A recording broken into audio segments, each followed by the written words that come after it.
नमस्कार दोस्तों, आज की इस वीडियो में आपको सिखाऊंगा कि भारत में नागरिकता का क्या प्रावधान है। हम किस प्रकार भारत के नागरिक कहलाते हैं। अभी अभी हमने आपको आर्टिकल नंबर 1 से 4 तक पूरा कॉन्सेप्ट पढ़ाया, वो पार्ट 1 था। अभी हम पढ़ेंगे पार्ट सेकंड को। पार्ट सेकंड यानी कि नागरिकता। पार्ट सेकंड में आप आर्टिकल 5 से आर्टिकल 11 तक पढ़ेंगे, जो केवल नागरिकता से संबंध रखता होगा।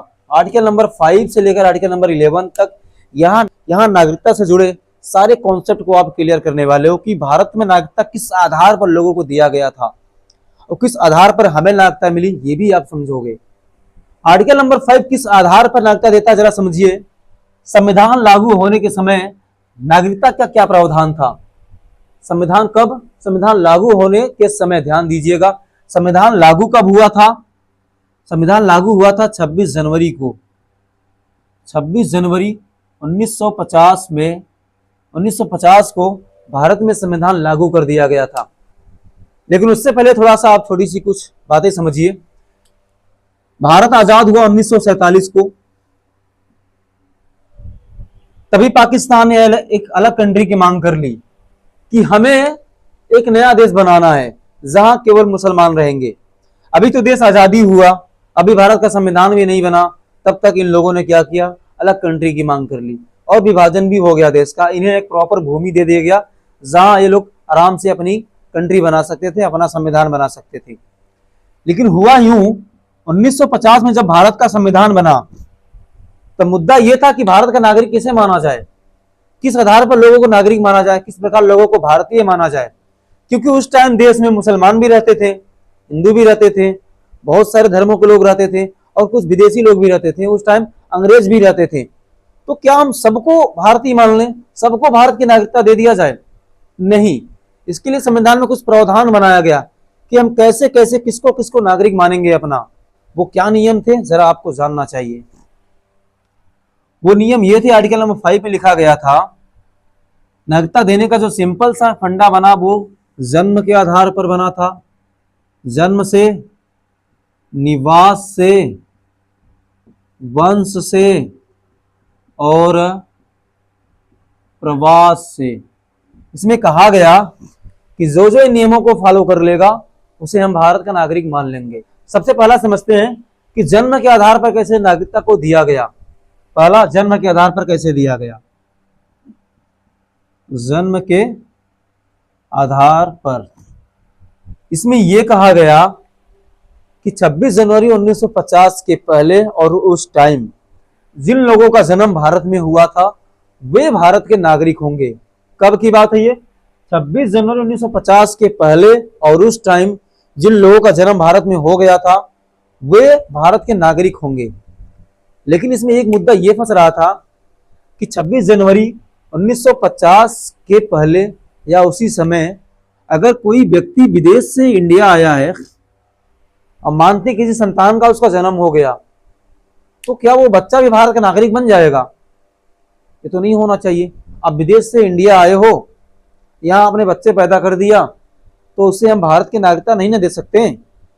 तो जन्म के आधार पर ये प्रॉपर नियम सटीक नहीं बैठ रहा था, तो कुछ और इसमें जोड़ा गया कि अच्छा, निवास के आधार पर भी होना चाहिए। निवास के आधार पर अब इसमें यह कहा गया कि 26 जनवरी 1950 के पहले 5 साल तक जो लोग भारत में रहे थे उन्हें हम भारत की नागरिकता दे देंगे। मतलब संविधान को लागू होने से 5 साल पहले जो लोग भारत में रहे थे उन्हें हम भारत का नागरिकता दे देंगे। ये निवास के आधार पर दिया गया। तीसरा, इसमें क्या अहम भूमिका है, वंश के आधार पर कैसे नागरिकता दिया जाएगा। वंश के आधार पर इसमें यह कहा गया, जरा समझो कि जैसे कोई भारत का लड़का है, कोई भारत का व्यक्ति है, अगर ये विदेश गया और वहां इसने एक संतान को जन्म दिया और इस व्यक्ति का जन्म जो विदेश गया है इसका जन्म भारत में हुआ हो, इसके पूर्वज का भी जन्म भारत में हुआ हो, तो इस बच्चे को कहां की नागरिकता मिलनी चाहिए? इसे भी तो भारत की नागरिकता मिलनी चाहिए ना, क्योंकि इसके माता पिता का जन्म भारत में हुआ है, इसके पूर्वज भी भारत में रहे थे। तो बच्चे का जन्म भले ही भारत में नहीं हो रहा है, भले ही अलग कंट्री में हो रहा है, लेकिन वो बच्चे को आराम से भारत की नागरिकता मिल जाएगी, कोई प्रॉब्लम नहीं होगी इसमें। ये कहा गया कि वंश के आधार पर ऐसे नागरिकता दी जाएगी, जो भारत के लोग हैं, किसी कारणवश विदेश में गए हैं तो वो घबराए नहीं, उनके बच्चे का जन्म वहां हो गया है भले ही, वो बच्चा भारत का नागरिक कहलाएगा और स्वतः ही, इसमें कुछ नहीं करना होगा। अगर आपके माता पिता और पूर्वजों का जन्म भारत में हुआ होगा तो। अब समझते हैं कि प्रवास के आधार पर कैसे नागरिकता को दिया गया।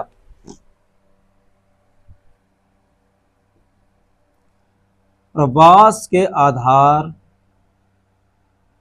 आधार पर जो लोग विदेश से भारत आए थे संविधान लागू होने के समय, एक तो ऊपर मैंने बताया कि 5 साल तक रहे थे तो मिल जाएगा, लेकिन अगर आप भारत प्रवास करके भारत में आ गए और आपने रजिस्ट्रेशन करवा लिया, आपने नागरिकता मांगी, मुझे भारत की नागरिकता चाहिए, तो उस टाइम मिल जाती थी। सिंपल सा रजिस्ट्रेशन करवाना होता था और आसानी से भारत की नागरिकता मिल जाती थी।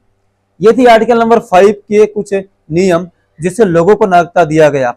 सबसे पहला, जन्म के आधार पर, हम आपको इसी के आधार पर नागरिकता मिला है क्योंकि हमारा और आपका जन्म भारत में हुआ है। निवास के आधार पर, हम लोग भारत में रहते भी हैं। और वंश के आधार पर, हम लोग प्रॉपर भारत के नागरिक हैं क्योंकि हम लोग इन तीनों नियमों को फॉलो कर रहे हैं। जरा देखो, हमारा जन्म भी भारत में हुआ।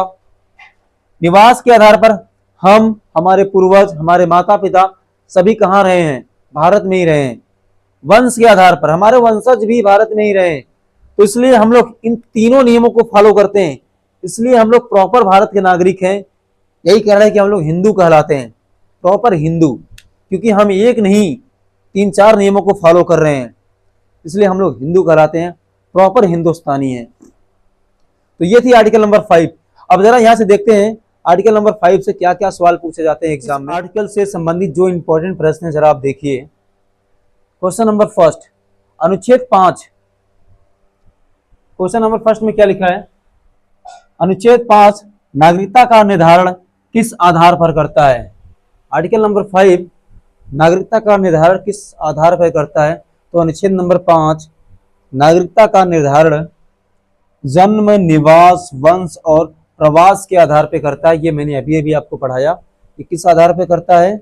जन्म, निवास और वंश और प्रवास के आधार पर यह नागरिकता को बताता है, आर्टिकल नंबर 5। दूसरा सवाल क्या है जरा समझिए। संविधान लागू होने के समय कितने वर्षों तक भारत में रहने वाले लोगों को नागरिकता मिल गई थी? संविधान लागू होने के समय कितने सालों तक भारत में रहने वाले लोगों को मिली थी? तो पिछले 5 साल, यानी संविधान लागू होने के पहले पिछले 5 साल तक जो लोग भारत में रहे थे उन्हें भारत की नागरिकता स्वतः ही मिल गई थी। दोस्तों, अगर वीडियो पसंद आए तो लाइक जरूर करें, और अगर आपको लगता है कि संविधान पढ़ना अच्छी बात है तो हमें फॉलो जरूर करें। मिलते हैं आपसे अगले आर्टिकल में, तब तक के लिए धन्यवाद।